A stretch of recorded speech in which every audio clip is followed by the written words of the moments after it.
Yes, velkommen til Screencasting. I dag vil jeg lige vise jer, hvordan man søger nogle forskellige søgemetoder. Og så vil jeg lige prøve at søge på Marabu. Og det jeg starter med, det er hurtigsøgning, hvor man bare tager et enkelt ord, som for eksempel vi har Marabu. Og så prøver vi lige at søge på Marabu. Og så kommer der hjemmeside op, og ved den her hurtigsøgning, det er sådan set den nemmeste at lave, men der kommer mange irrelevante ting op, og ja, et meget ligegyldige ting også. Hvorimod, hvis man bruger den næste, som er bloksøgning, hvor man skal kombinere nogle, ja, så giver det lidt bedre mening.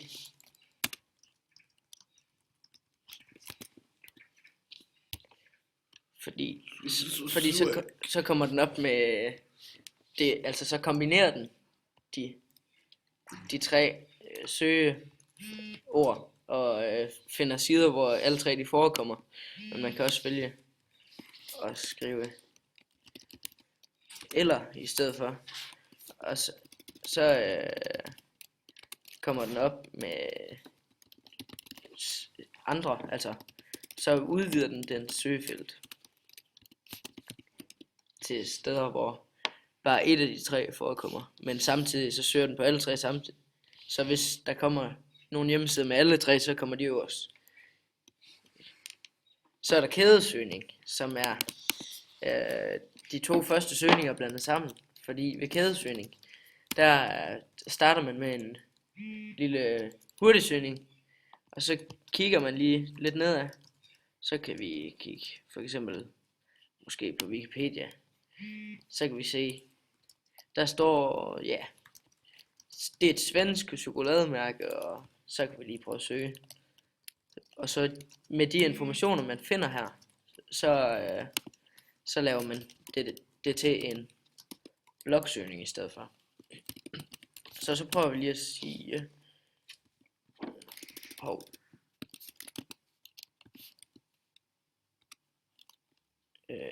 Marabu og svensk og mælkechokolade kan vi også skrive.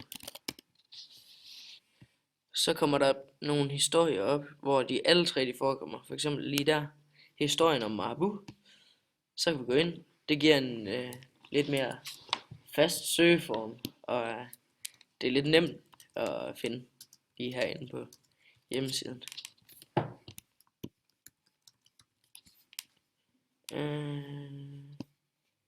Yeah.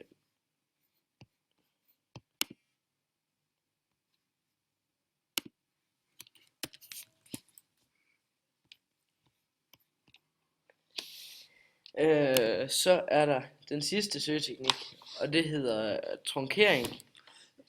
Og det er, at man kan sætte, altså så kan man sætte et ord ind, som måske ikke er det mest normale ord at bruge om ting, men så kan man sætte spørgsmålstegn bagpå, og så skulle synonymerne for det ord også gerne forekomme.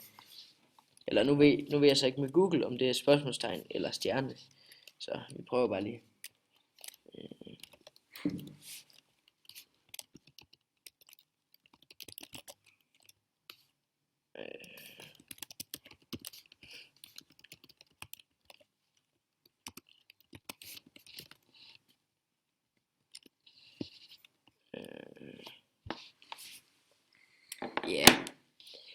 Ja, det var lidt det, vi ville vise.